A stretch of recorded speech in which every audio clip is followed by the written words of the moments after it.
노다지 썰전입니다. 오늘은 3D 바이오 프린팅과 AI 기술로 이 장기 재생이라는 굉장히 담대한 목표에 도전하는 기업이죠. 로킷 헬스케어를 한번 심층 분석해 보겠습니다. 이 회사의 혁신 기술이 과연 글로벌 재생 의료 시장을 정말 뒤흔들 게임 체인저가 될 수 있을지, 아니면 아직 넘어야 할 산이 많아서 시기상조일지, 오늘 그 가능성과 위험 요인을 좀 면밀히 따져보겠습니다. 저는 로킷 헬스케어의 그 독자적인 기술력, 또 이미 증명된 성과, 그리고 이 방대한 시장 잠재력을 봤을 때 재생의료의 새로운 시대를 열 가능성 충분하다고 봅니다. 네, 저는 기술의 참신함은 저도 인정합니다. 하지만 기업 가치의 핵심이 될 그 연골이나 신장 재생 분야는요, 아직 임상적 또 상업적 불확실성이 매우 크다고 생각합니다. 따라서 보다 좀 신중한 시각에서 이 기업을 바라봐야 한다, 이런 입장입니다. 로킷 헬스케어의 핵심은 그거죠. 환자 본인의 지방 조직에서 세포를 추출해서 만든 소위 바이오 잉크. 이걸 3D 프린터로 찍어서 맞춤형 치료 패치를 만드는 플랫폼 기술입니다. 이 살아있는 잉크는 환자 자신의 세포를 쓰니까 면역 거부 반응이 거의 없고, 또 시술 시간도 한 30분에서 40분 정도로 짧다는 게 아주 혁신적이죠. 이게 단순한 아이디어가 아니고요. 2024년까지 이미 5,350개의 키트를 판매했고, 당뇨발 같은 만성 창상 치료에서 재생 효과가 82%에 달한다, 이런 임상 데이터도 확보했습니다. 특히 그 까다롭기로 유명한 미국 시장에서 곧 공보험 등재가 유력하고요. 9,350개 병원 네트워크를 가진 파트너사 타이지 메디컬을 통해서 이제 본격적인 매출 성장이 정말 코앞입니다. 이건 단순 가능성이 아니라 이미 현실화되고 있는 성과라고 봐야 합니다. 네, 피부 재생, 특히 당뇨발 치료에서의 성과는 분명 주목할 만합니다.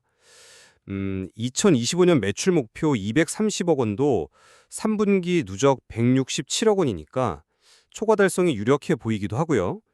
하지만 로킷 헬스케어가 궁극적으로 목표하는, 그리고 투자자들이 기대하는 핵심 가치는 역시 연골과 신장 재생이거든요. 근데 그쪽은 연골 상업화는 빨라야 2027년 상반기, 신장은 하반기로 예상되잖아요. 그 전에 넘어야 할 허들이 너무 높습니다. 연골은 100명 이상, 신장은 50명 이상 대상으로 하는 대규모 글로벌 임상에서 성공을 입증해야 하고, 각국 규제 당국의 승인도 받아야 하고요. 아까 말씀하신 그 82% 성공률도 물론 인상적인데, 그 임상의 구체적인 성공 기준, 그러니까 엔드포인트가 정확히 뭐였고, 또 장기 추적 결과는 어떤지도 좀 따져봐야 합니다.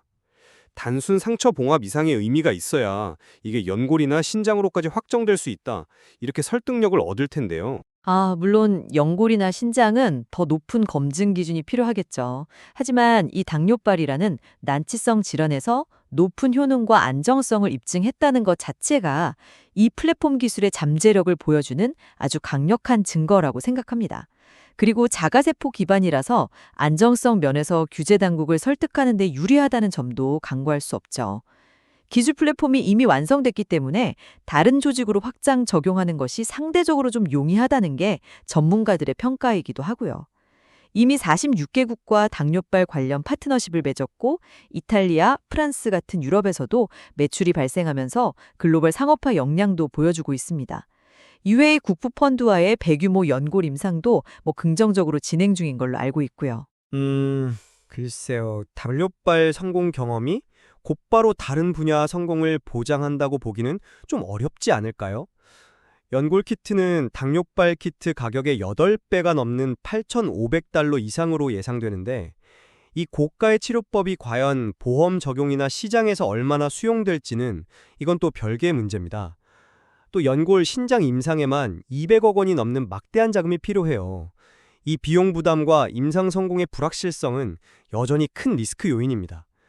2026년 매출 목표 400억 원 달성도 결국 연골 신장 임상 성공이 전제되어야 가능한 수치인데, 만약 여기서 조금이라도 차질이 생긴다면 기업 가치에 큰 타격이 올 수 있습니다. 그리고 그 미국 타이즈 메디컬이나 UA 국부펀드 같은 특정 파트너에 대한 의존도가 너무 높다는 점도 이것도 잠재적인 위험 요인 아닌가 싶습니다. 임상 비용과 위험은 모든 신약 개발 과정에 따르는 당연한 과제라고 생각합니다.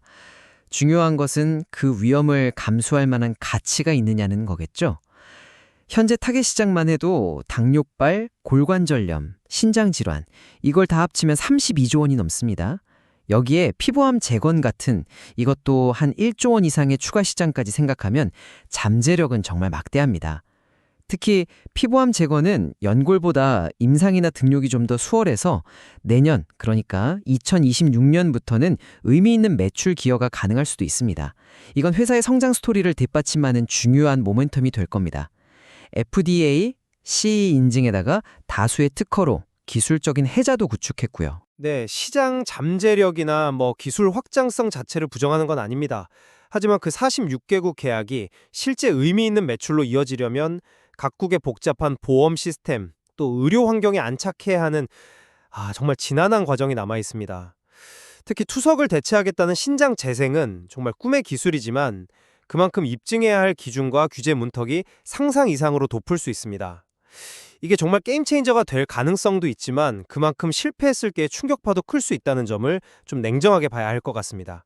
로키드 헬스케어는 환제 맞춤형 자가세포 재생이라는 독보적인 기술, 그리고 검증된 초기 성과, 또 발빠른 글로벌 확장 전략을 통해서 재생의료 분야의 혁신을 이끌 강력한 후보임은 분명해 보입니다.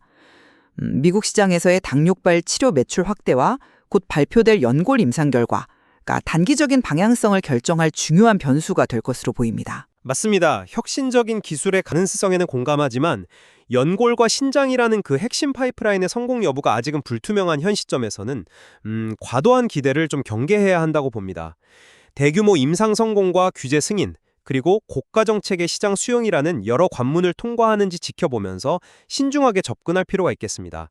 네, 로키드 헬스케어의 여정은 단순히 한 기업의 성공 스토리를 넘어서 인류의 오랜 수건인 장기 재생의 미래를 가늠해 볼 중요한 시험대가 될 것입니다. 앞으로 나올 임상 결과와 시장 성과들이 이 기업의 진정한 가치를 말해줄 것으로 기대합니다. 그렇습니다.